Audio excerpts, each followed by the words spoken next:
I stood in the corner of the event hall, watching my brother Lucas raise his glass to celebrate his big promotion. Everyone laughed when he called my company a cute little startup. I didn't laugh. I just waited. Because in less than 5 minutes, the janitor would walk in and ask if I wanted him to lock my building. And that would be the last time anyone in this family ever underestimated me.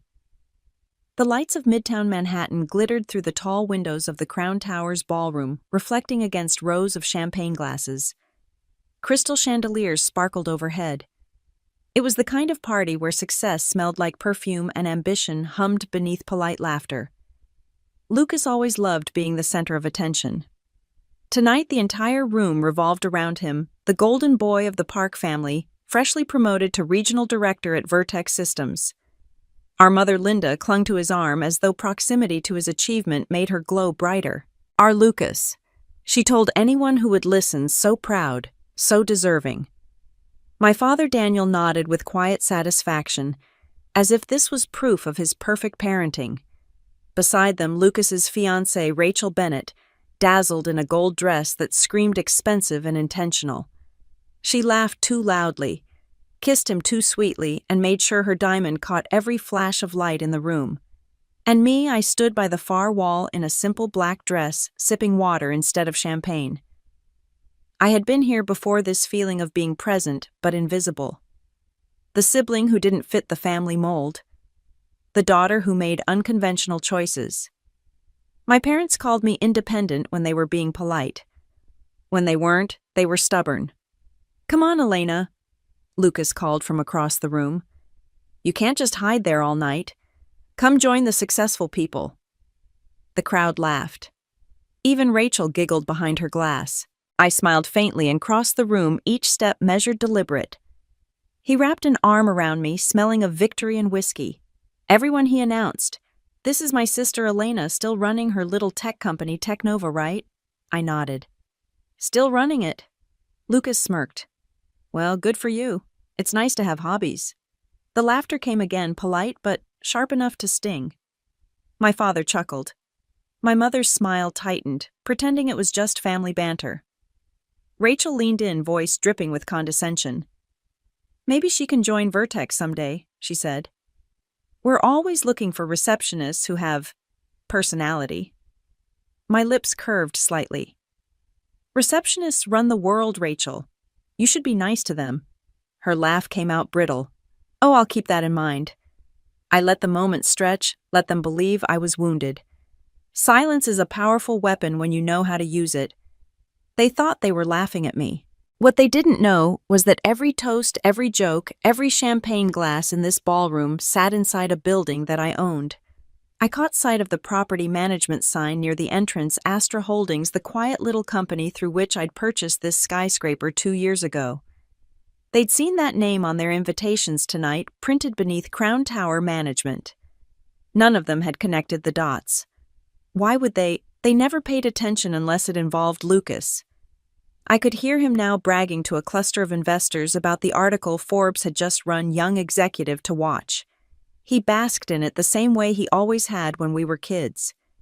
He measured his worth in applause. I measured mine in ownership. When our mother approached, her smile faltered slightly at my expression. "Elena, sweetheart, don't take Lucas's jokes seriously. You know how he gets it." "I know exactly how he gets, Mom," I said softly. She hesitated, reading something in my tone she couldn't quite name. Then she patted my arm, the universal gesture for "please don't make a scene," and turned back to her guests. "Ladies and gentlemen." Lucas's voice boomed again. He stood at the center table, glass raised high. A toast to hard work, to family, and to the people who make us who we are. To my parents, for raising me right. To Rachel for saying yes. And to my sister, who reminds me every day that some people are better off dreaming small. The room erupted in laughter. I watched my mother beam, my father nod approvingly. Rachel leaned in to kiss his cheek. I felt no anger, just clarity.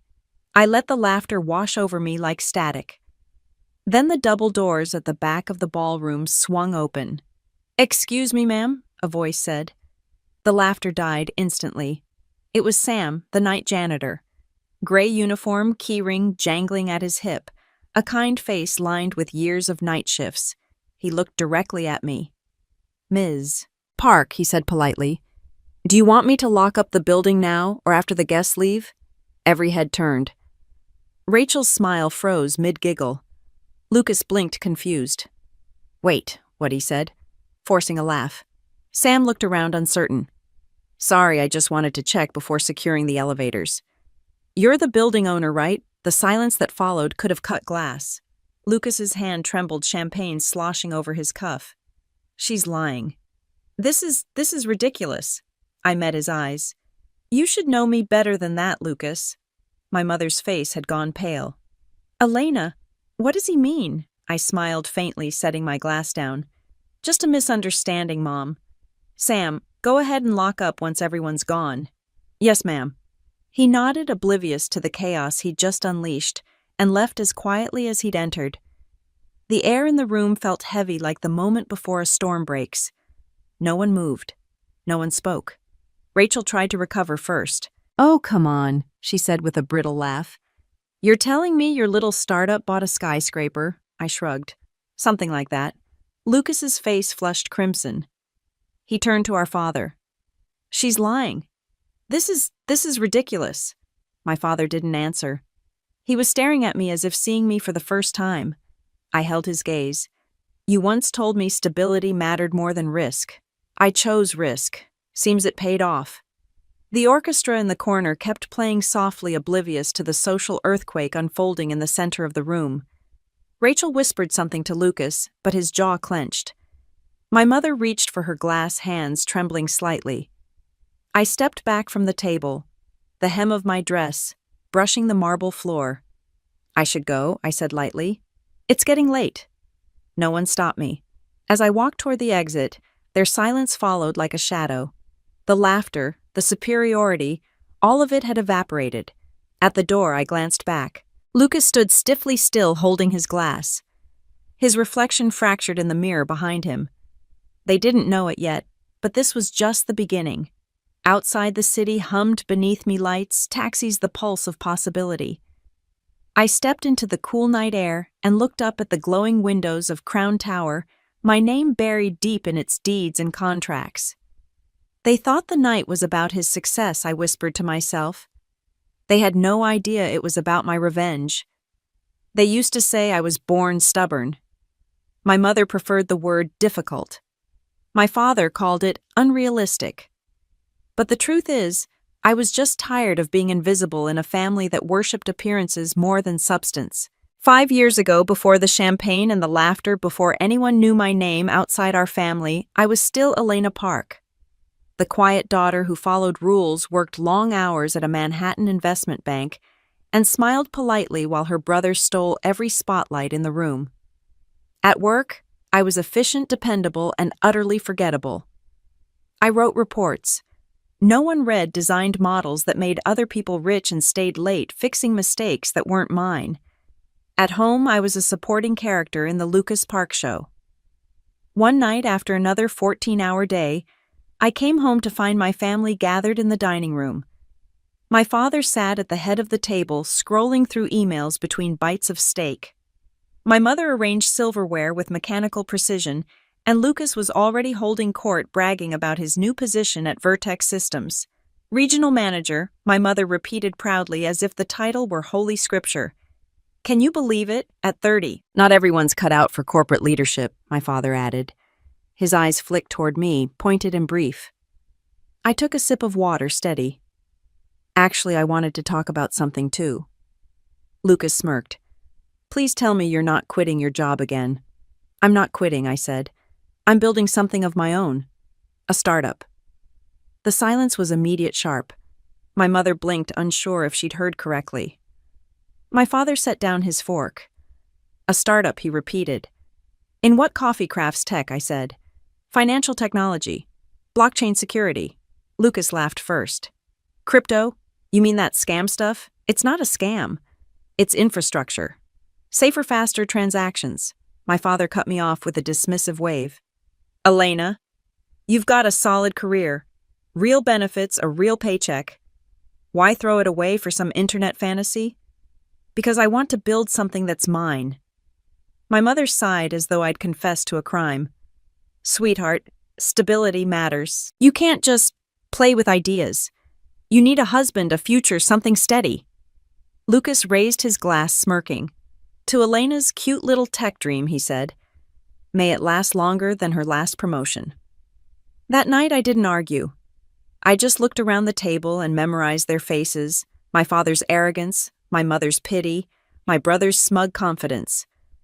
I promised myself I'd remember this moment when everything changed. I moved out a week later. My parents said it was a phase. Lucas told me to call when I wanted real advice. The first year was brutal.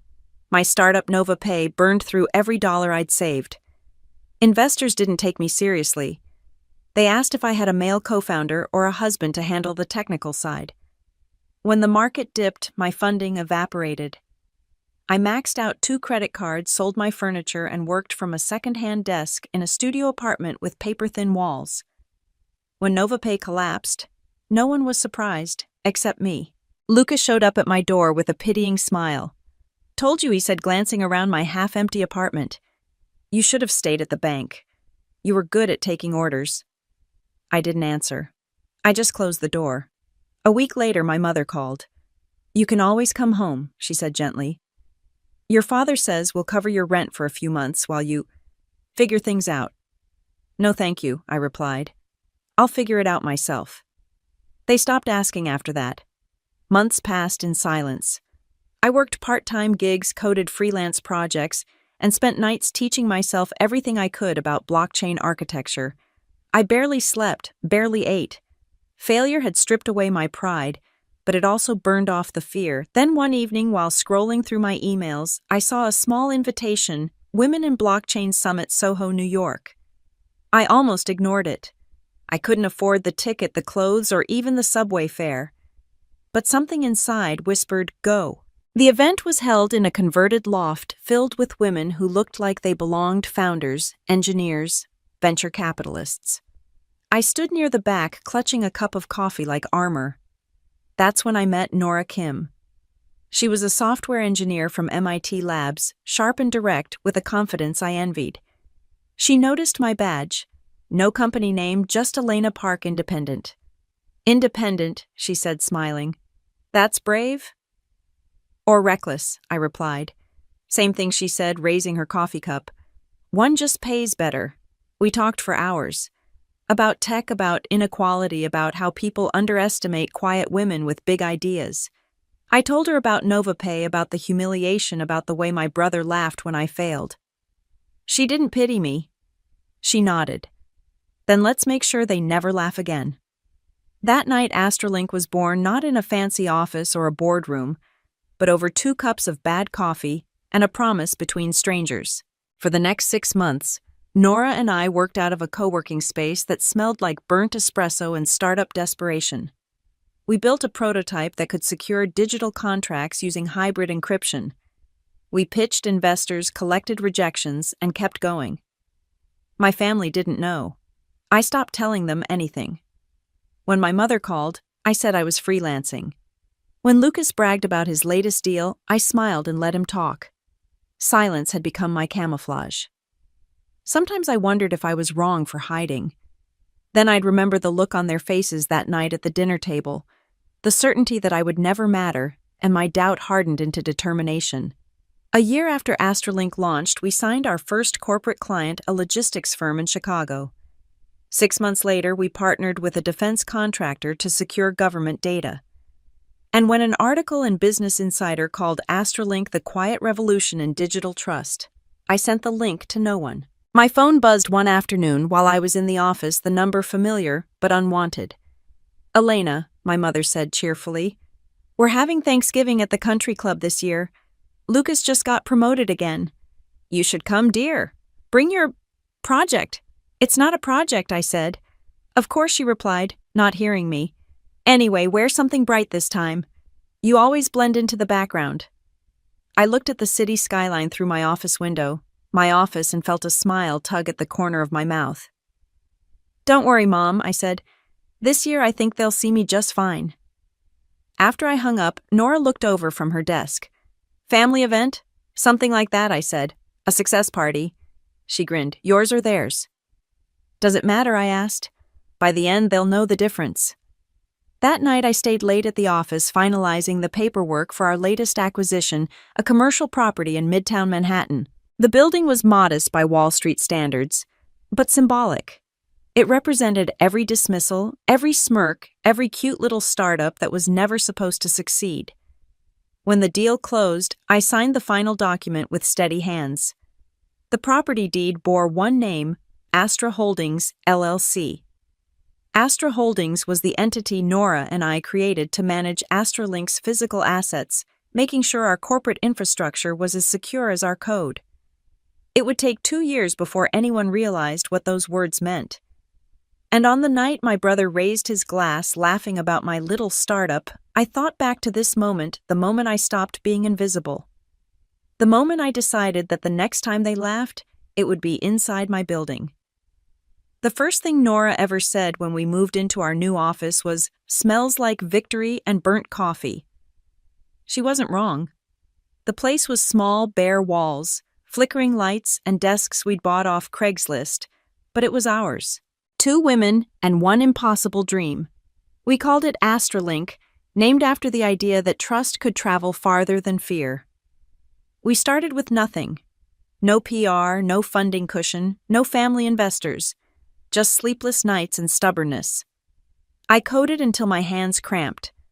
Nora lived on takeout and energy drinks. When we finally built a working prototype, a hybrid blockchain system that could secure international transactions, in seconds we celebrated with vending machine wine. It tasted awful, but freedom always does at first. 6 months in, we landed our first seed investor, a quiet fund in Chicago that had once passed on NovaPay. They called it a redemption round. I called it revenge. The money was enough to hire 3 people, pay off our debts, and move out of the basement office. For the first time, the future didn't feel like a distant fantasy. It felt real, electric, alive. Still, I told no one in my family. To them, I was still freelancing, barely scraping by. It was easier that way. The less they knew, the quieter my peace. But silence doesn't last in families like mine. It was a Friday morning when my phone rang, my mother's name flashing across the screen. "Elena," she said brightly, "we're hosting a family dinner Sunday night. Lucas wants to introduce some important guests from his company. Be there at 7, Mom." "I'm in the middle of a product rollout." "It's just dinner," she interrupted. "Besides, Lucas said you've been distant. You don't want people thinking you're avoiding the family." That was always her trick, shame disguised as concern. "Fine," I said. "I'll come." By Sunday, I'd pulled together something simple. A navy dress, hair tied back, and my usual patience. Nora laughed when I told her. "You're walking into enemy territory again. Let's call it field research." The Park family dinners hadn't changed since childhood expensive food colder conversations. The long table gleamed under chandelier light. My father sat at the head, as always, reviewing something on his iPad, while pretending to listen to my mother talk about the new golf club renovations. Lucas was already performing, surrounded by guests from Vertex Systems, 2 men in tailored suits, and 1 woman with the look of someone who never had to explain herself twice. When he saw me, his grin widened. "Well, look who decided to show up. Still doing your online project thing?" I smiled, unbothered. "Still building, yes." He poured himself another glass of wine. "That's cute. You know we've been developing a new blockchain department at Vertex. Maybe I'll hire you once it's ready." The table laughed. My mother laughed too quietly, but she laughed. I placed my napkin on my lap, calm. "You should make sure your company's tech team is up to date. I heard your blockchain pilot crashed last quarter." Lucas's smirk faltered for a split second. The woman beside him, the one with the sharp eyes, looked up intrigued. "Do you follow Vertex?" "I follow everyone," I said. "It's part of my job." My father raised an eyebrow. "And what exactly is your job these days?" "Elena?"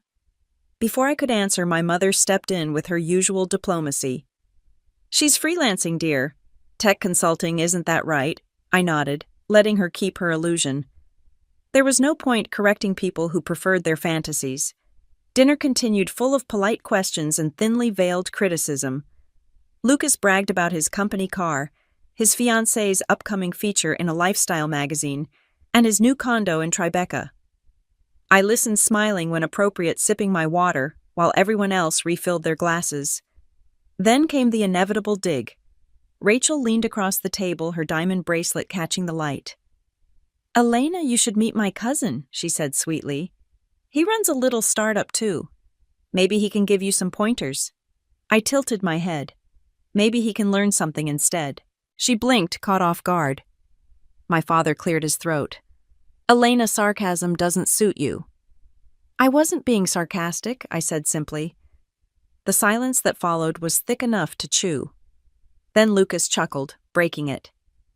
"You've really gotten confident since that last failure of yours." "That's what failure's for," I said softly. "To make you quieter, stronger." He didn't have a comeback for that. After dinner, while everyone lingered over dessert, I slipped outside for air. The city skyline glowed across the river, each light a story I'd written for myself. My phone buzzed with a text from Nora. "We did it." I opened the message to see the press release link. Astralink secures major government data security contract. The article listed me as CEO and co-founder. I stared at the headline, the weight of it sinking in. I wasn't the invisible daughter anymore. I was a storm no one saw coming. When I returned to the table, my mother was whispering something to Lucas. Their laughter stopped when they saw me.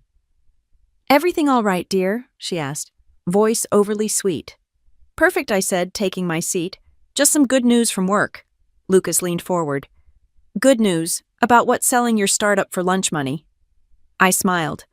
"Something like that." The next few weeks moved fast. Astralink exploded and growth investors lined up, media requests poured in, and our office doubled in size. Forbes called us the stealth giant of blockchain. I ignored the interview request. The less attention, the better. I had other plans. By the end of the year, Astralink had enough liquidity to form a parent company, Astra Holdings. It was a quiet move, strategic and deliberate. Through it, I started acquiring commercial properties for data centers and tech hubs. One of them happened to be Crown Tower. The irony made me laugh. Lucas often boasted about hosting corporate events there. I signed the paperwork with a private grin. A few months later, he sent a family group text. "Big news, Vertex is hosting my promotion party at Crown Tower next week." My mother replied with a string of heart emojis. My father sent a terse, "Proud of you." I didn't respond at all. That night, I sat in my penthouse office, the city glowing beneath me, and reread the email confirming the final transfer of ownership. The ink was dry. The building was mine. Nora walked in holding 2 glasses of champagne. "We officially own half the skyline," she said, grinning. "Not bad for a couple of invisible women," I said. She clinked her glass against mine. "So what's next? You're going to tell your family?" I shook my head. "Not yet." "Why not?" "You've earned it." "Because timing matters," I said. "Let them keep thinking I'm small. The best revenge isn't proving them wrong. It's letting them prove themselves wrong." Nora smiled knowingly. "So when's the big reveal?" I looked out at the glittering lights of Manhattan, my reflection faint in the glass. "Soon," I said. "Very soon." The following week, my mother called again, excitement bubbling in her voice.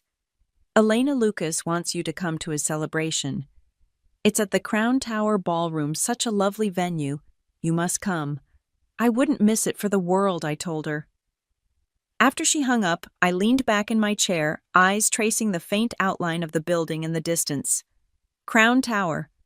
I thought about every dinner, every smirk, every dismissal. The laughter that had once made me feel small now sounded like fuel. "Let them toast," I whispered. "I'll handle the lights." And when the night came and Lucas raised his glass to mock me one last time, the world would finally see who I'd become. One signature, one company, one skyscraper at a time. The cool air outside Crown Tower was a welcome shock after the suffocating silence I'd left behind. My exit was silent, unlike the explosion I'd just caused. I didn't look back. The satisfaction was already a warm, private heat in my chest. The janitor Sam had performed his part perfectly, and the family's fragile world had cracked. I drove away, watching the tower recede in my rearview mirror, a giant tombstone marking the end of their assumptions about me. Lucas's celebration was over, replaced by a crisis. I didn't feel like victory yet. Only silence. It was the deepest quiet I'd felt in years, a silence bought at a very high price. I felt the cold realization sink in. I was finally free of their expectations, but now I was completely alone. The Park family had always been my cage, but now that the door was open, the silence felt vast and unfamiliar. I reminded myself that freedom was better than comfort, no matter how cold the night. My phone rang before I hit the Midtown tunnel. It was Nora. I didn't go, but I heard the sound wave from here, she said, her voice laced with giddy excitement. Tell me everything. Did Lucas cry? Not quite, but his glass almost did, I replied, navigating the traffic. It went exactly as planned. Sam asked about locking the building and the room went silent. Brilliant. Now the real fun begins, the cleanup. What's the official corporate response? None yet. But give it an hour. Lucas just realized his promotion party was held in the house of his enemy. Nora paused. You know Daniel will call you first. He hates dealing with messes. She was right. My father, Daniel Park, measured respect by adherence to corporate protocol.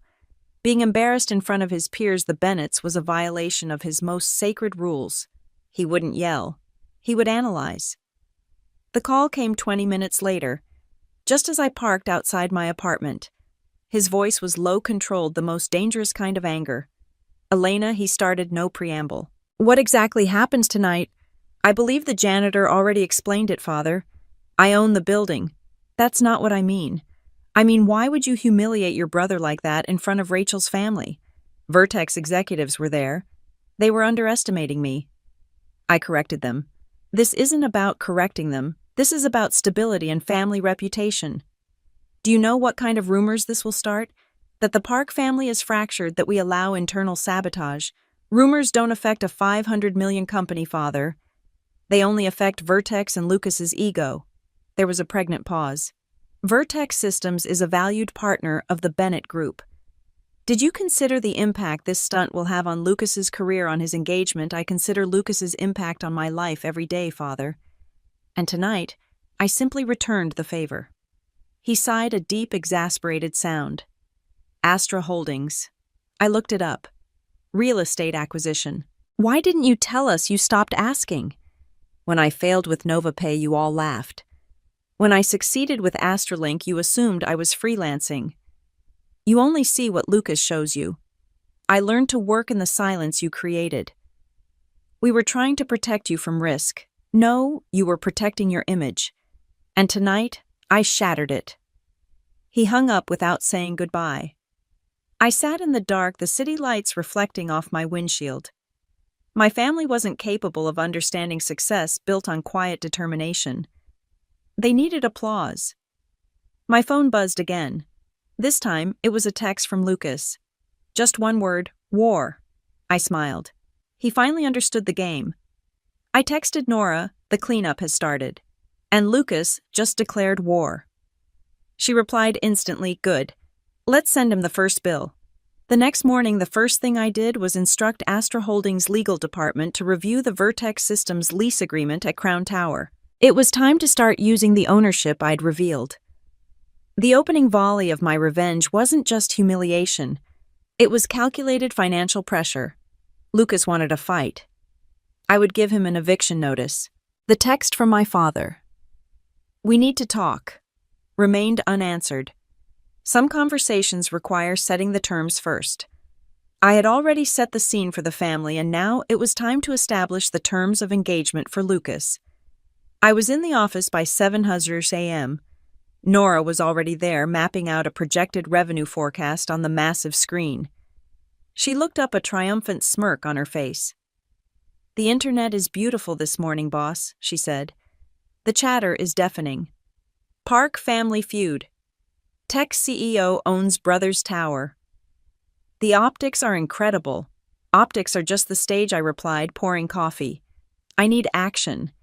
Did legal forward the lease review for the 23rd floor? Right here, she said, pulling up a digital file. Vertex Systems Regional Office. Standard 5-year commercial lease due for a break clause review next quarter. Nothing egregious. Not egregious for them. Perfect for us. I pointed to the fine print. I want to execute the tenant review clause immediately. The one that requires an assessment of material changes in corporate risk profile. Nora raised an eyebrow. That's aggressive. Their risk profile hasn't changed. It has, I corrected, leaning over the screen. Their regional vice president, Lucas Park, has just been publicly embarrassed by the building owner, a tech competitor. That's a material operational risk. Our lawyers need to draft a letter citing a potential conflict of interest regarding confidential property and client data access. They have 48 hours to provide a comprehensive security review or face termination of the lease under the review clause. Nora grinned, her excitement palpable. A data security scare. Classic Astrolink. You're using their own lease against them to force a move. It's not a bluff. We have better data security protocols than their landlord did. If they want to play the game, they have to play by my rules. I spent the next 2 hours on calls with our legal team, meticulously planning the rollout. It wasn't about immediate eviction. It was about the cost of doing business with Elena Park. Around noon, my personal phone rang with an unrecognized number. I answered.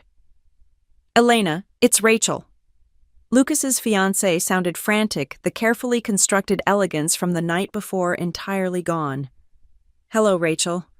I'm quite busy. Please. I had to call. Lucas is absolutely destroyed. He's with his lawyers. He says you're trying to ruin him. He started the fight, Rachel. I'm just finishing it. But this isn't fair. His promotion, it's hanging by a thread now. Vertex is furious that the story is everywhere, and now his boss is asking about his family stability. This affects our wedding. What do you want? I leaned back in my chair, the sunlight warming my face. This was the opening I needed. I want the truth to be the focus, Rachel. For years, Lucas's arrogance has been fueled by my parents' praise and my silence. Now they need to see what he's truly built without the golden safety net. But the building, that's just a piece of property, she pleaded. It's a symbol. And as of this morning, it's a liability for Vertex. Tell Lucas that Astra Holdings is highly concerned about the security of their data given the recent internal friction. Tell him the legal notice is on its way. I could hear her frantic breathing on the other end. You're serious. You'll really try to break their lease? I'm serious, I confirmed. He declared war. This is the first bill. I hung up, feeling a familiar clarity. Rachel was a weak link, and I had just used her to deliver the exact message and the legal threat I wanted Lucas to receive. No negotiation. Just pressure. Nora finished her work and looked at me, a mixture of awe and concern on her face. You just accelerated the conflict by 6 months. Are you sure you want to go this fast? Speed is the only advantage I have. They spent a decade underestimating me. I won't give them time to adjust. That evening, I finally answered my father's text. To be continued, Father. The price of stability is about to go up. The building notice was sent that night. The quiet revenge was over. The loud one had just begun. By the next morning, my phone had turned into a war zone of notifications. Missed calls from my mother. 3 texts from my father. 1 from Lucas. Just 2 words. You're disgusting. I stared at the screen for a long moment, then set it face down on the kitchen counter and poured myself another cup of coffee. Outside my penthouse windows, New York was just waking up, taxis honking, sunlight slicing between the skyscrapers I now partially owned. It was a good morning to let silence do the talking. By the time I reached Astralink's headquarters, Nora was already waiting in my office, 2 coffees in hand and a grin that was all mischief. So she said. Setting 1 cup down on my desk, I saw the headlines. Headlines, I asked, feigning innocence. She smirked and turned her tablet toward me. CEO revealed viral video captures billionaire sister shutting down her brother's success party. Below it, a still from the party, me standing calm, champagne in hand, while Lucas looked like his soul had just left his body. Oh, for God's sake, I muttered. Someone filmed that. Everyone filmed that, Nora said cheerfully. It's got over 4 million views on TikTok. The janitor's comment has its own meme page. I groaned. I didn't want this to go public. You didn't need to. Karma has Wi-Fi. She slid into the chair opposite me, crossing her legs. So what now? Do we issue a statement? Deny you own Crown Tower? No, I said. We don't feed gossip. It'll burn itself out. Except now, every outlet from Forbes to People magazine is calling you the silent billionaire sister. I couldn't help but laugh. That's better than what they used to call me. Nora grinned. The unemployed disappointment. Exactly. The intercom buzzed. Ms. Park, my assistant, said your father's here. He insists on seeing you. Of course he was. I exhaled and stood. Send him in. A few seconds later, Daniel Park walked through the glass doors, immaculate as always. Tailored suit, polished shoes, the faint scent of power and regret. He didn't even glance at Nora as she excused herself. Elena, he said, his tone clipped businesslike. We need to talk. I assumed this wasn't a social visit, I replied. Coffee. He ignored the offer and took a seat. You humiliated your brother. Publicly. He humiliated himself, I said. I just happened to be standing there. This, he gestured toward the tablet on my desk, is a disaster for our family. The Parks are being mocked across every major outlet. The Parks, I repeated softly. Or just your favorite one. His jaw tightened. Lucas may have been arrogant, but you went too far. Too far, I leaned back in my chair.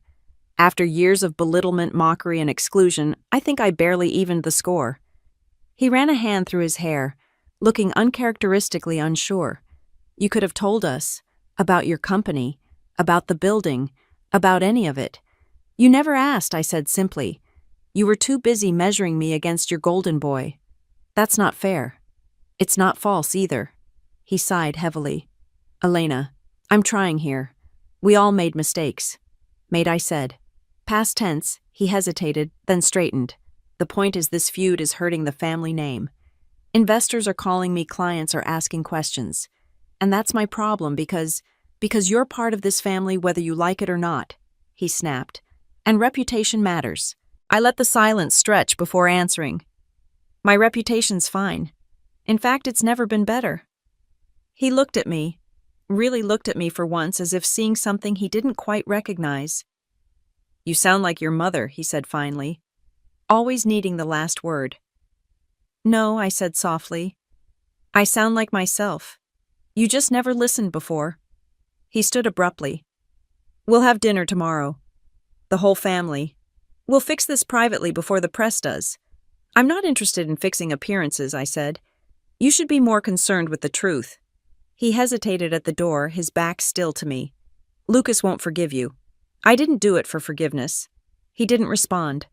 The door shut quietly behind him, leaving me in the hush of the glass office. Nora slipped back in a moment later, eyebrows raised. So, that went well? As well as it ever does, I said. She dropped a folder on my desk. In better news, Forbes wants to feature Astralink in their Top 50 Women in Tech issue. That's prime visibility. You'd be alongside Tesla, Oracle, Amazon. Turn it down. Her jaw dropped. What, are you serious? Completely. I leaned forward, tapping the folder. Right now, we stay quiet. Let the world talk while we build. She studied me for a long moment before nodding slowly. You really don't care about the spotlight, do you? I smiled faintly. I've lived without it my whole life. Turns out, you see more clearly in the dark. That evening I sat alone in my apartment, the city lights reflecting off the glass, like a second skyline. My phone buzzed with another text, this time from Rachel. I didn't know Lucas could be that cruel. I'm sorry. Then another. You didn't deserve it. I typed, it's fine. You deserve better too, but delete it before hitting send. Some truths weren't mine to deliver. The next morning brought another surprise, a letter on Astralink stationery hand-delivered. It was from Lucas. The handwriting was jagged, furious. You think you've won, but all you've done is destroy our family. No one will ever respect you now. You'll always be the sister who humiliated her brother to feel powerful. You're pathetic. I read it twice, then set it down unmoved. Power didn't come from what others thought, it came from what they could no longer take away. I slid the letter into a drawer and turned back to my laptop. There were contracts to review, deals to finalize, and a new acquisition proposal on my desk, a small financial firm with ties to Vertex Systems. I smiled as I read the name. Lucas wouldn't see this one coming either. By sunset, I'd signed the initial offer papers. Not because I needed it, but because it felt poetic, owning one more piece of the empire he thought was his. Later that night, Nora called. "You're trending again," she said, half amused, half exasperated. "For what, this time? For being unbothered. Someone filmed you walking out of the Crown Tower ballroom. The caption says, 'When they mock your little startup, but you own the skyline.'" I laughed quietly. "Not bad. They're getting creative." "So what's next?" she asked. "What's the endgame here?" "Endgame," I said. "There isn't one. I'm not playing chess anymore. I'm building cities while they're still arguing over the board." She was silent for a beat. "You know," she said, "finally sometimes I think revenge wasn't your goal. It was freedom." Same thing I said. After we hung up, I stood at the window again, the city spread out beneath me like a living map. Somewhere below, Lucas was probably still angry. My parents were probably still whispering about how to fix the family's image. Let them. I'd spent years trying to fit into their definition of success, quiet, polite, dependent. They'd wanted a daughter who knew her place. Instead, they got a woman who owned the ground beneath their feet. And for the first time in my life, I didn't just feel seen. I felt untouchable. The invitation to dinner came by email, not phone. That was my first clue it wasn't really a request. The subject line read, "Family dinner. Urgent." My father's assistant had even CC'd my mother. That's how I knew it would be bad. I stared at it for a long time before replying with one word: confirmed. When Friday night came, I almost canceled. But curiosity is a powerful motivator, and besides, I wanted to see how far they'd go to save face after last week's ballroom fiasco. The restaurant was one of those old-money Manhattan places, with white tablecloths, mahogany walls, and waiters who whispered like priests. I arrived 5 minutes early, mostly to avoid being paraded in late like a misbehaving child. They were already seated. My father in a navy suit, my mother in pearls and forced grace. And Lucas, of course, he was there, staring at the menu like it was a contract he planned to win. "Elena," my mother said, rising slightly, her smile brittle. "You look successful." "Thanks," I said, slipping into my chair. "You look rehearsed." Her laugh came a half-second too late. My father cleared his throat. "Let's not start with sarcasm. We're here to talk like adults." "Is that what we're doing?" I asked. "Because the last time we talked, I was being publicly disowned." His jaw tightened. "You know that's not true." "Oh, I remember it pretty clearly." Lucas slammed his menu shut. "Can we skip the dramatics? We all know why we're here." I raised an eyebrow.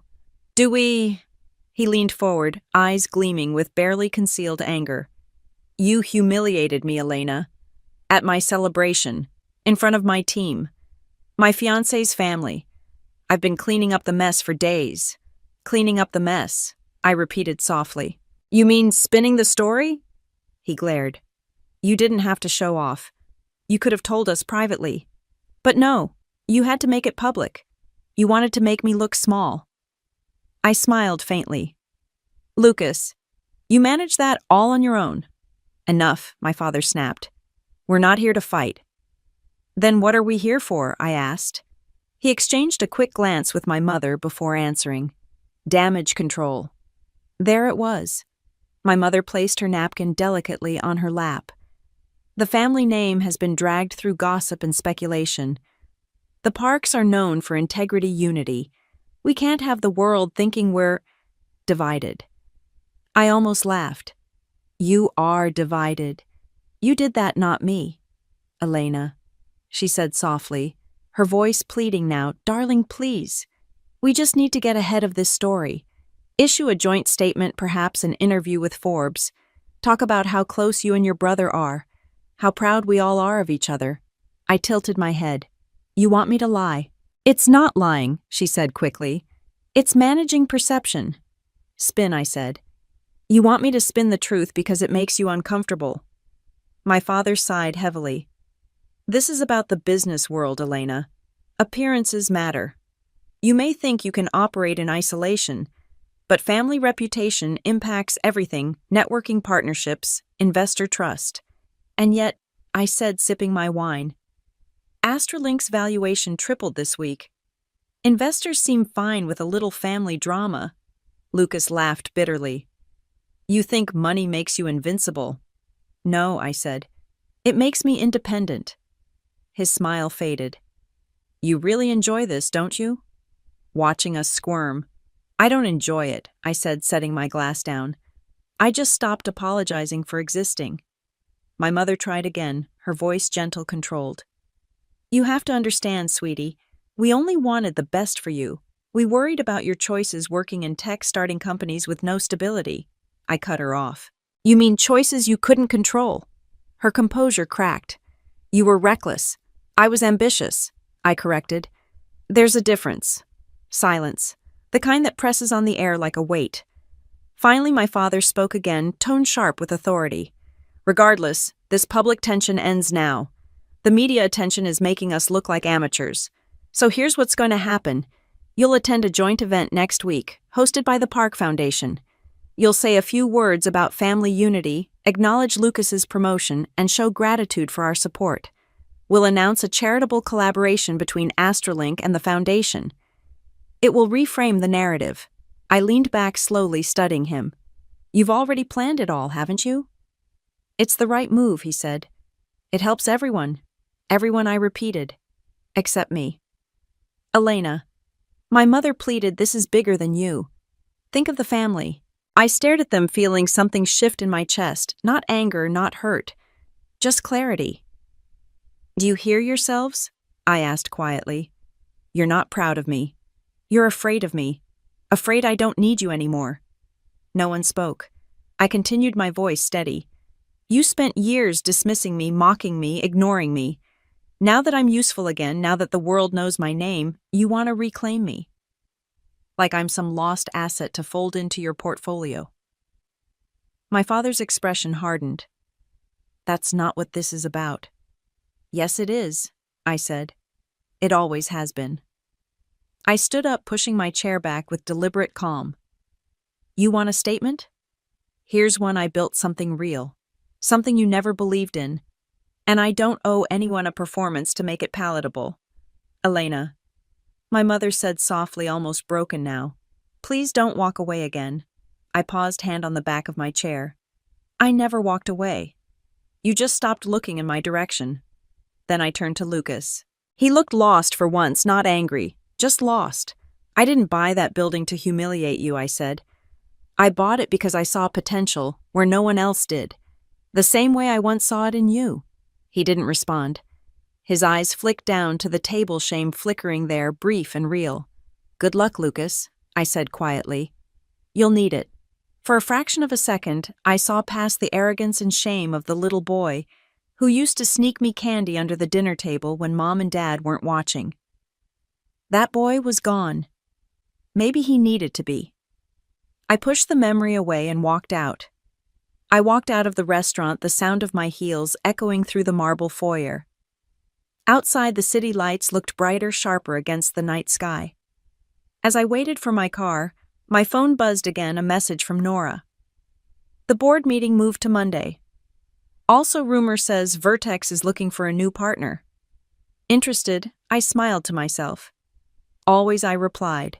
When the car pulled up, I looked back through the restaurant window one last time. My parents were still seated motionless. Lucas had his head in his hands. For a long time, I'd thought revenge meant proving them wrong. But standing there, I realized it wasn't about that anymore.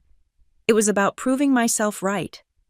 The driver opened the door and I slid in, feeling the weight of that truth settle like calm water. Some families chase appearances. Some build legacies. Mine taught me how to own everything they thought I couldn't. The fallout came faster than I expected. By Monday morning, half of Manhattan's business circuit had heard about the disastrous family dinner. Apparently, a well-placed source from the Park Foundation staff had leaked snippets of our conversation, edited, of course, to make it look like I was the arrogant one refusing reconciliation. The headline on page 6 read, "Tech heiress turns on family sources say power has gone to her head." I almost laughed. Power had always been in my head. I just stopped hiding it. Nora burst into my office mid-morning holding her tablet like it was evidence in a trial. "They're spinning it," she said. "Your brother's fiancé's PR team has been feeding statements to the press all weekend." "Let me guess," I said, scrolling through my inbox. The poor, humble family betrayed by their cold, distant CEO sister. She nodded grimly. "Pretty much.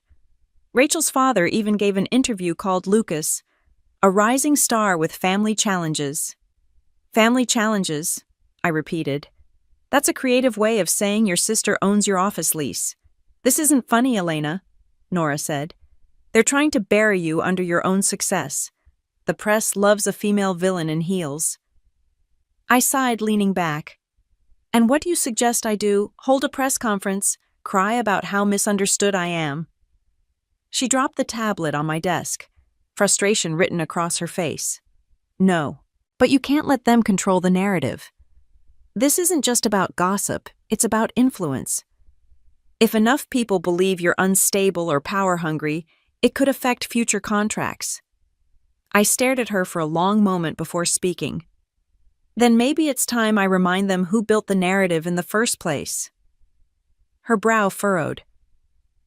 "What are you planning? Something they can't spin," I said. "Something they'll have to respect." By afternoon, I was on a call with our legal team. The acquisition I'd quietly begun the week before a small financial analytics firm tied to Vertex Systems was ready to move forward. "I want the press release ready by Thursday," I told my attorney. "Emphasize growth stability and market innovation. And include a note about Astralink's partnership with Crown Tower for our new AI research division." He hesitated. "That will confirm public speculation that you own the building." "Good," I said. "Let's make sure everyone knows exactly whose name is on the deed." When the call ended, I felt something I hadn't in weeks control. Not revenge, not defiance, just quiet, absolute control. That night, the family group chat, silent for years, suddenly came alive. "Dad, we need to talk. Mom, this has gone too far, Elena. Your actions are hurting the family foundation's reputation. Lucas. Congratulations on destroying what little dignity we had left." I read them all, then typed one short reply. "Me. The difference between dignity and denial is ownership." And I hit send. By Tuesday, the air was electric. Business news outlets were covering Astralink's acquisition, calling it a decisive move by the tech world's quiet powerhouse. Investors were impressed. Competitors were cautious. And my family, they were furious. Around noon, my assistant knocked softly. "There's someone here to see you," she said. "Who?" She hesitated. "Your brother." I exhaled slowly. "Send him in." Lucas looked different. Less polished, more desperate. His tie was loose, his hair slightly disheveled. For once, the corporate armor was cracking. "You've really done it now," he said, walking in without invitation. "Congratulations." "For what exactly?" "For turning my entire career into a joke." I folded my hands. "I didn't make you a joke, Lucas. You did that the moment you let ego write your story. You think you're better than everyone," he said, his voice trembling. "Dad's furious. Mom's humiliated. And Rachel, I asked. "What about her?" She left," he said, his tone flat. "Called off the engagement. Said she can't handle the scrutiny." For a second, I almost felt sorry for Insam, almost. "I didn't ask her to," I said quietly. "You didn't have to," he snapped. "You humiliated her family. You humiliated me." "Lucas," I said, standing slowly, "you spent years belittling me, mocking me. You told people my startup was a hobby. You laughed at me at your own party. And now you want to talk about humiliation." He flinched, but I didn't stop. "I built something without your help. Without Dad's money, without Mom's approval. I built it because I was done waiting for permission. That's not humiliation. That's survival. He stared at me, anger shifting into something darker, fear.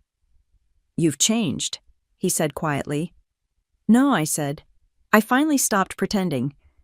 He turned to leave, then paused at the door. You'll regret this, he said. You always do. I didn't answer. There was nothing left to say. That evening, I sat in the conference room overlooking the city, finalizing the acquisition documents. Nora joined me carrying a folder and a bottle of wine. Thought you might need this, she said, setting both down. I smiled faintly. You always know. She poured 2 glasses. So what's next? You've taken your brother's company's floor, their PR spin, and their dignity. What's left? I stared out at the skyline, the city lights flickering like tiny secrets. What's left, I said softly, is peace. She tilted her head. And you think you'll find it? I think I said, I'll build it. The next day, Forbes ran a new headline. Astralink expands empire. CEO Elena Park acquires strategic assets from rival Vertex Systems. And underneath it, a single line that made me smile when others mocked her. Little startup, she quietly bought the skyline. My mother called that night. Her voice trembled between anger and awe. You're making enemies, Elena, she warned. No, I said softly. I'm making boundaries. You can't cut us out forever. I'm not cutting you out, I said. You did that years ago. I just stopped reopening the door. For a long moment, neither of us spoke. Then she sighed. Your father wants to meet again. I'm sure he does. He says it's business. I laughed quietly. It always is. After we hung up, I looked out at Crown Tower, its windows glowing against the night sky. Somewhere inside, people were working, late engineers, cleaners, dreamers, the ones who never got credit but kept the lights on. I admired them. I understood them. Because once I'd been one of them. And that's when I realized something. Revenge wasn't what I wanted anymore. Not power, not validation. What I wanted, what I'd been building all along, was freedom. Freedom from being underestimated. From seeking approval. From pretending to be less so others could feel more. As the city hummed beneath me, I whispered to the glass, almost smiling. Let them talk. I've got work to do. And for the first time in years, I meant it. The Forbes office in Midtown felt different from the rest of Manhattan, quieter, more deliberate, as if the entire building was holding its breath. The receptionist smiled politely as she handed me my visitor badge. Conference room B, Ms. Park. They're waiting for you. Of course they were. They'd probably been waiting since the video went viral. I adjusted the cuff of my tailored jacket, checked the faint reflection in the glass wall, and walked in. Inside were 2 people, a young assistant with a tablet and a senior editor in a charcoal suit, his expression a blend of curiosity and caution. Elena Park, he said, standing to shake my hand. Thank you for coming. I know things have been eventful for you lately. That's one word for it, I said. He smiled faintly. Let's get straight to it, shall we? The recorder on the table clicked on. Your story has fascinated people, he began. The woman mocked her little startup, who turned out to own the very building her brother worked in. It's poetic, viral, but behind that story, who is Elena Park, really? The question was designed to disarm me. I didn't blink. Someone who stopped waiting for permission. He chuckled softly. That's a good line. May I use it? You already have. He leaned forward, elbows on the table. Let's talk about the party. Did you plan that moment? I met his gaze evenly. No. I didn't plan for my brother to mock me. I didn't plan for the janitor to ask about locking the building, but I also didn't plan to apologize for any of it. He nodded, scribbling notes. You've become a symbol online. The underestimated woman who wins quietly, then reveals it in one devastating moment. How does that feel? I took a slow breath. Honestly, it feels strange. I never built Astralink to prove anything to anyone. I built it because I wanted to create something real. The rest happened. But you must have known what owning that building would mean, he pressed. It's not a coincidence, is it? I smiled slightly. Let's just say the universe has a sense of humor. The assistant looked up from her tablet. Do you regret how public it's become? The family conflict? The headlines? No, I said. Regret is for people who still need approval. I stopped needing that a long time ago. There was a brief silence, the kind that hung heavy with unspoken admiration. Then he leaned back, changing tone. Tell me about your company, he said. Astralink's valuation jumped 35% after your acquisition last week. Some analysts are calling you the most strategic CEO in the sector. Others say you're ruthless. Ruthless, I repeated. That's what they call women who don't flinch. His lips twitched. And your family? How have they responded to your success? I hesitated just long enough for him to notice. They're adjusting. Adjusting. I folded my hands. When you've been underestimated long enough, people don't know what to do once you stop shrinking. He studied me for a long moment, then smiled faintly. You're not like the others we interview. Most CEOs talk about legacy profit disruption. You talk about liberation. Maybe that's my kind of disruption. The assistant stylist hovered midair. I could see the headline forming in her mind. Liberation as disruption inside the empire of Elena Park. When the interview wrapped, the editor stood and shook my hand again. Thank you, Ms. Park. I think this will be one of our most read pieces this quarter. I'm sure it will, I said. Outside the air was cold, the city electric with its usual pulse. My driver opened the car door, but I didn't get in immediately. Across the street through the glass of a cafe, I spotted a familiar figure, Lucas. Alone nursing a coffee, staring at his phone like it had betrayed him. For a moment, I just watched. He looked smaller somehow, not physically, emotionally. The weight of public failure had carved something new into him. My driver followed my gaze. Should I wait? I shook my head. No, let's go. As the car pulled away, my phone buzzed. Nora again. The Forbes interview is trending already. Their teaser quote is everywhere. When you've been underestimated long enough, people don't know what to do once you stop shrinking. I smirked. Let them chew on that. Also, she added, your brother's company just announced layoffs. Looks like they're not handling the market shift well. I stared out the window. That's not my problem. But a flicker of guilt still slipped through. That night I couldn't sleep. I poured a glass of wine and stood by the window, the skyline gleaming below like circuitry. Success should have felt like peace.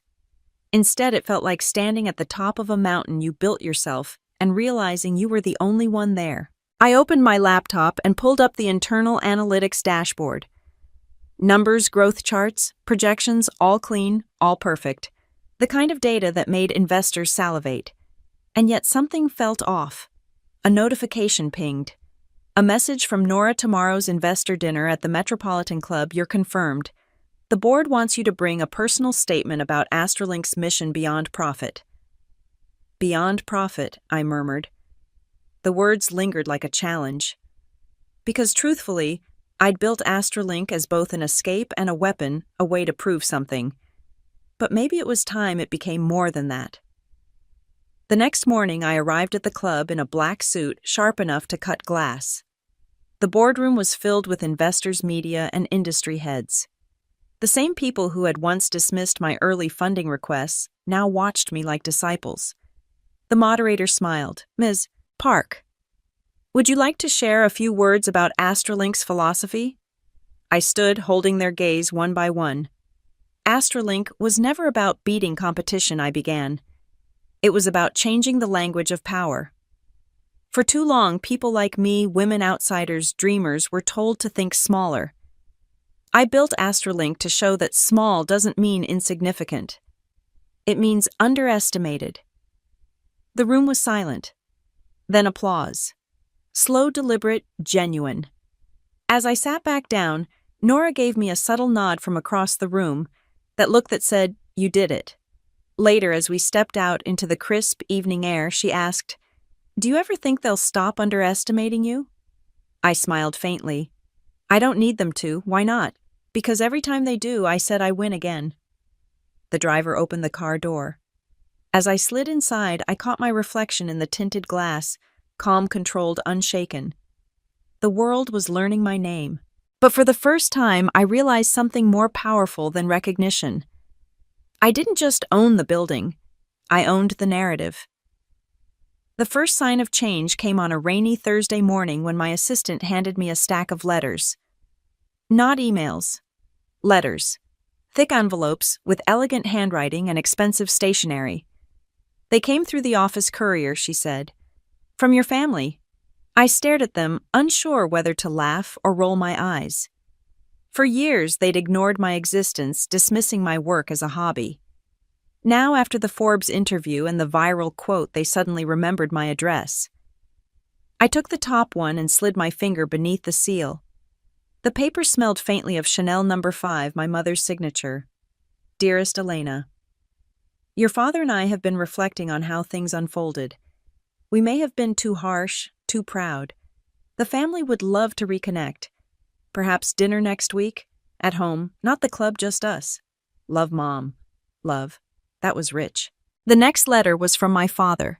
His handwriting was sharp and efficient, like a man signing contracts with his own children. Elena, I read your interview. Impressive. You've grown into a capable businesswoman. I'd like to discuss potential collaboration between Astralink and the Park Foundation. We can rebuild the family's public image together. Rebuild the family's image, not mine. Theirs. Always theirs. The third letter, smaller and messier, was from Lucas. I was wrong. I know you won't believe that, but I was. Rachel left. The company's tanking, and Dad's already blaming me for the market losses. I don't have anywhere else to turn. Please, if you ever cared about me as your brother, call me. For a long time, I didn't move. I just sat there, the rain streaking the glass, the letters splayed across my desk like the ghosts of a life I'd buried. Do you want me to respond? My assistant asked quietly. Not yet, I said. Let them sit. By afternoon, the world had other plans. Nora burst into my office, her face pale. You need to see this. She tossed her tablet onto my desk. On the screen was a breaking news banner, Park Foundation faces investigation over misused funds. I read the first paragraph twice. The foundation had been under quiet scrutiny for months. Donations redirected, tax irregularities, misuse of endowments. The article cited anonymous sources, but I knew exactly what that meant. Someone inside the old network had finally started talking. Your father's name is all over this, Nora said. And Lucas, too. He's listed as an executive consultant. I closed my eyes for a moment, steadying my breath. This isn't my problem, I said finally. She looked at me like she didn't believe it. Maybe not. But the press will make it your problem if you don't say something. I'll think about it. That night I didn't go home. I stayed in the office staring at the skyline until the sun came up, memories flooding in my father, lecturing me about responsibility, my mother fussing about appearances, Lucas smirking when I told him about my startup. And then that night at his party when the janitor called me ma'am. Funny how quickly the power shifts when the truth finally has a microphone. By morning, reporters were camped outside the Park Foundation headquarters. My inbox was flooded with media requests, all asking the same question. Would Astralink CEO Elena Park comment on her family's financial scandal? I crafted a single statement: Astralink is an independent entity. I have not been affiliated with the Park Foundation for several years. Our mission remains rooted in transparency, innovation, and accountability. I sent it, closed my laptop, and poured myself a coffee. 2 hours later, my father called. Elena, he said, without greeting, his voice clipped. I assume you've seen the headlines. I have. This is a misunderstanding. A smear campaign. Is it? I asked. Because it looks like your book's finally caught up to your ethics. He exhaled sharply. We need to show unity, Elena. The press is already speculating that the family's divided. If you speak publicly on our behalf, no. He froze. What did you say? I said no. I'm done cleaning up your messes. You made your choices, and I made mine. Elena. This is your family, I laughed softly. You only remember that when you're in trouble. You're being short-sighted, he snapped. You think success makes you untouchable. But reputation is what you use to control people, I finished. Not anymore. I hung up before he could respond. The following day, the Wall Street Journal ran an exposé on the foundation's finances. The numbers were ugly millions redirected through shell nonprofits' executive bonuses disguised as charitable expenses. Lucas's name appeared in 3 separate transactions. That evening, I received a text from him. "They're saying I'll be charged. Dad's cutting me off. Please, I don't know what to do." I typed deleted, then typed again. "Face it. Take responsibility. That's what adults do." He didn't reply. 2 days later, I found him in my office lobby. His suit was wrinkled, his eyes red, his hands shaking. "I didn't know," he said before I could speak. "I swear, Elena. Dad told me everything was legal. I just signed what he put in front of me." I studied him carefully. "You signed, though?" He nodded miserably. "What do you want from me?" I asked. "Help, please. A lawyer, advice, anything. I'll pay you back." "You can't afford me," I said quietly. His expression twisted, pain and shame colliding. "You don't have to enjoy this." "I don't," I said truthfully. "But I warned you years ago. The difference between us, Lucas, is I learned from the way Dad used people. You became him." He flinched. "So that's it. You're just going to watch me fall." I hesitated. For a moment, I saw flashes of the boy he used to be, the one who used to sneak me candy during long family dinners, who once said he'd always protect me. "Maybe you need to fall," I said softly. "That's the only way you'll learn who you really are." He left without another word. Later that week, my attorney informed me that the Park Foundation had been formally charged. My parents were facing investigation. Lucas had resigned his position. The empire they'd built on control and image was crumbling. And for the first time, I didn't feel vengeance. I felt closure. The next morning, as I prepared for an investor summit, Nora walked in holding a folder. "Before you go, there's something else." She handed it to me, a legal notice. My father was dissolving his partnership shares. His company was liquidating assets. And among them was Crown Tower. "Wait," I said, scanning the document. "He's selling the building, yes. Everything he can. He's desperate." I smiled faintly. "Then I'll make him an offer." Nora blinked.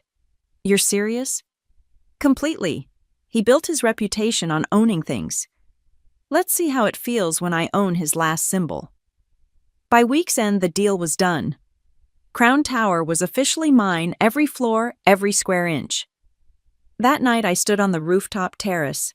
The city sprawled beneath me, rain misting against my face. This was where it all began. The party, the laughter, the humiliation, the janitor's question that froze a room. Now it was silent, peaceful, mine. I closed my eyes and breathed in the damp air. Somewhere deep down, a younger version of me, the one who'd been laughed at, doubted, ignored, finally smiled. Not because she won, but because she survived. And as thunder rolled across the skyline, I whispered to the night. The tables turned, and this time they stayed that way. The invitation arrived on cream paper embossed with gold lettering as if elegance could erase history. Family dinner. Homecoming, it read. My mother's handwriting beneath it was softer than usual, uncertain. "Please come. We need to talk." I almost threw it away. But something about those 4 words, "we need to talk," lingered. They'd never asked to talk before. They'd only ever commanded, lectured, or dismissed. So against better judgment, I went. The Park family mansion hadn't changed. The same marble steps, the same manicured hedges, the same looming portraits of ancestors who'd built their fortune on other people's labor. But now the lights were dimmer. The gates creaked. The grandeur had started to rot around the edges. Margaret, our longtime housekeeper, opened the door. Her face brightened when she saw me. "Miss Elena," she said, eyes glistening. "It's been too long." "Too long," I agreed, stepping inside. "How have you been?" She hesitated. "Still here keeping things together." Her eyes flicked toward the dining room, then back to me. "They're waiting." Of course they were. When I entered, silence fell. My father sat at the head of the long oak table, looking older, smaller. My mother sat beside him, her pearls noticeably absent, and at the far end, Lucas. He looked like he hadn't slept in weeks. "Elena," my father said stiffly. "Thank you for coming." I took my seat without answering. The air smelled faintly of candle wax and desperation. My mother cleared her throat. "We know things have been difficult." "Difficult," I repeated. "That's one word for financial fraud." She flinched. My father's jaw clenched. "We didn't bring you here for sarcasm," he said sharply. "Then what did you bring me here for?" He hesitated, then exhaled slowly. "To ask for your help." I almost laughed. "You want my help?" "Yes," he said simply. "The foundation is being dismantled. Our assets are tied up in litigation. We're losing everything. The family name is tarnished. And you think I can fix it," I said. "You can," he said. "You have influence now. Power, resources. If you would publicly support us, say that you believe in our integrity, that the allegations were exaggerated, it could help." I stared at him, then at my mother, who was nodding eagerly. "You think I should lie to you?" "It's not lying," she said quickly. "It's protecting what's left of this family." I laughed softly.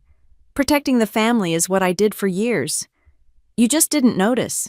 "Elena, please," my mother said. "This isn't about pride anymore. It's survival." I looked at Lucas. He hadn't said a word yet. He just sat there, hollow-eyed, staring at his hands. "Lucas," I said, "what about you? Do you agree with them?" He finally looked up. His voice was hoarse. "I don't know what I agree with anymore. You're still working with Dad." He shook his head. "No, I'm done." That caught me off guard. "I sold my shares last week," he continued quietly. "Paid off what I could. I'm moving out of New York." My father's head snapped toward him. "You what?" "I'm done, Dad. I can't keep pretending we're untouchable." "We're not." For a moment, the old patriarchal fury flashed across my father's face. Then it faded, replaced by something else, weariness. I turned to my mother. "And you?" She looked down at her plate. "Your father's right. We made mistakes, but families should stay together." I took a slow breath. "You only want to stay together when it benefits you, Elena." "No," I said, my voice steady now. "You spent my entire life teaching me that love was conditional, that success only mattered if it was yours. Now that I've built something of my own, you call it arrogance. Now that you've fallen, you call it family." My father's voice dropped low, controlled. "We're still your parents." "I know," I said.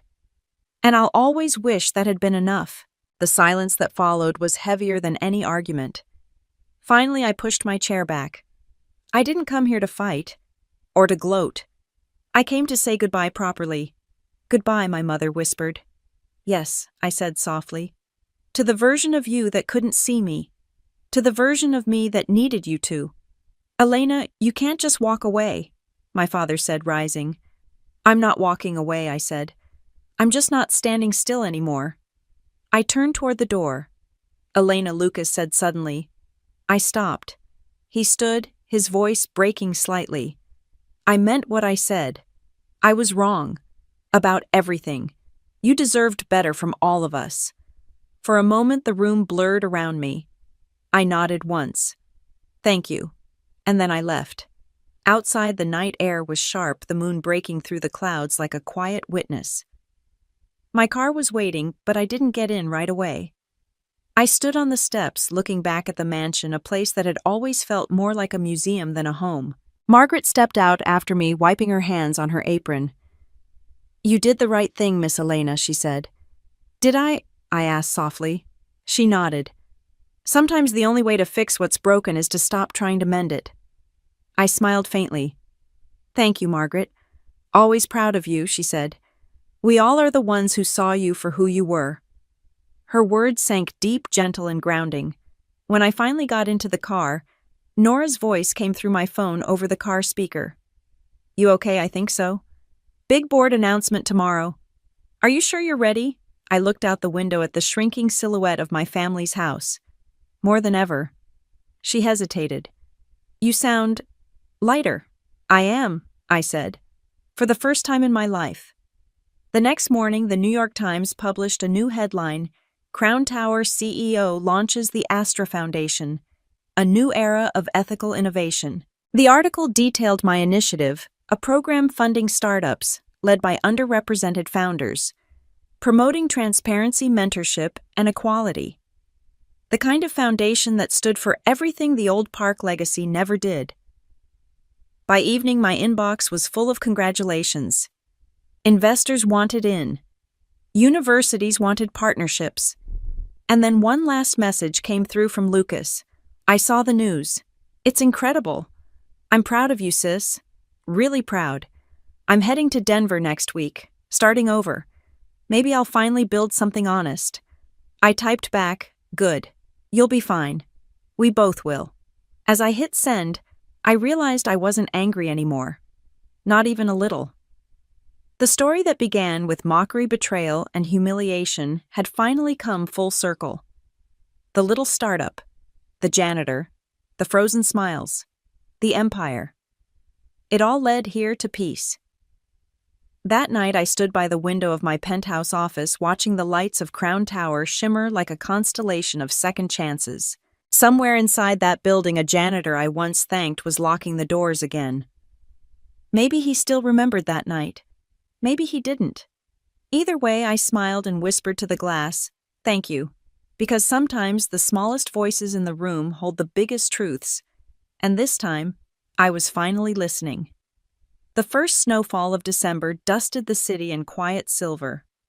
I was standing on the balcony of my office, my building, watching the flakes drift past the glowing Astralink logo that crowned Crown Tower. Below, people hurried through the streets, bundled in coats and scarves, unaware that this was where everything had once come undone for me. I still remembered that night, the laughter, the champagne, the humiliation. A little startup, my brother had said, smirking as everyone laughed along. The memory used to sting. Now it just made me smile. "Ma'am," a voice said softly behind me. It was Miguel, the same kind face I remembered from that night, only now he wore a manager's badge. "Are you still working late?" He grinned. "Habit, I guess. It's hard to leave when the boss never goes home." "Fair," I said, laughing quietly. He shifted awkwardly, holding his mop like a walking stick. I wanted to thank you again for the promotion. Never thought I'd be managing a team of 15 cleaners across 4 buildings." "You earned it," I said sincerely. "And for what it's worth, you were the first person to ever call me ma'am. It meant more than you know." He chuckled. "That night I thought I'd be fired for speaking up in front of all those rich folks." "Quite the opposite," I said. "You made history, Miguel." He nodded, still smiling, then excused himself to finish his rounds. When the door closed behind him, I turned back to the window. My reflection stared back, steadier now, older, sharper. The woman who once hid her success out of fear of being mocked had learned something crucial. Power isn't loud. It's quiet. It's controlled. It doesn't demand validation. It simply is. My phone buzzed. A text from Lucas. "Dinner tonight. Just us. No drama." I smiled faintly. It had been almost a year since the last family dinner, the one that ended everything. And now, somehow, we were starting again. When I arrived at the small restaurant he'd chosen in Tribeca, I barely recognized him. The suit was gone. He wore a simple gray sweater, jeans, and an expression that looked peaceful. "Elena," he said, standing as I approached. "Thanks for coming." "Of course," I said, sitting. "How's Denver different?" he said, smiling. "Good different. I'm consulting for a healthcare nonprofit now. Nothing flashy, but it feels honest." I studied him, noticing the calm in his tone, the lack of pretense. "I'm glad."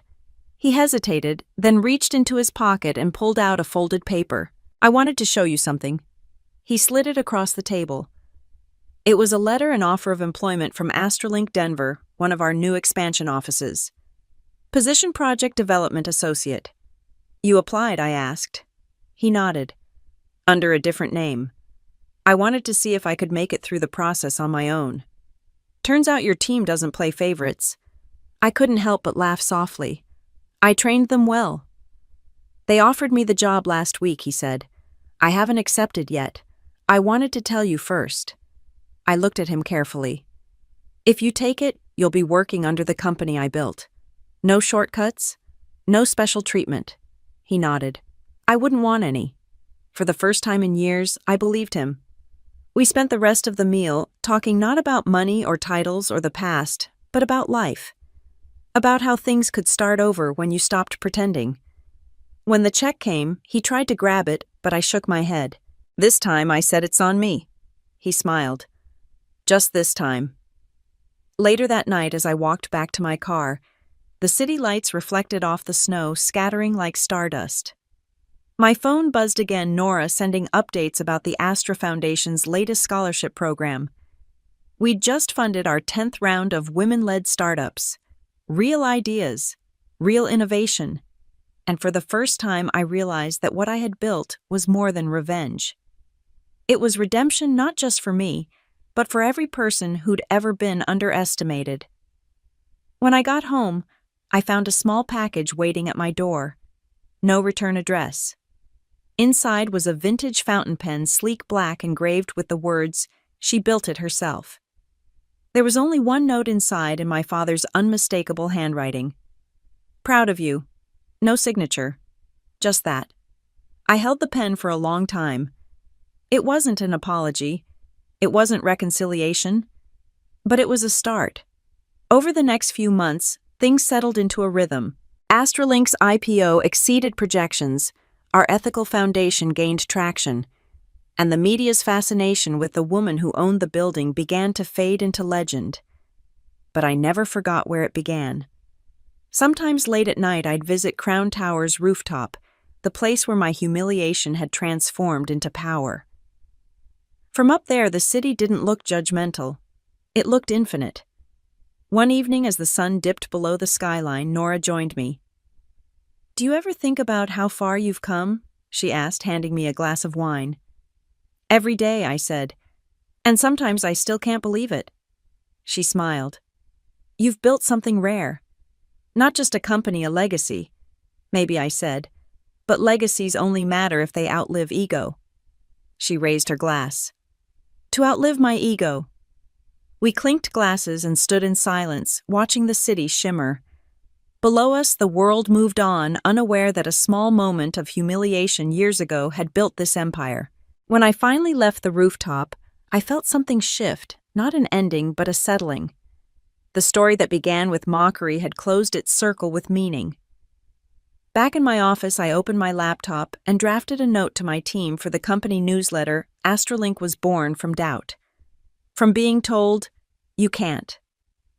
Every one of us has faced it, being underestimated, ignored, mocked. But the truth is, small beginnings often hide the biggest revolutions. Never forget that success isn't loud. It's steady.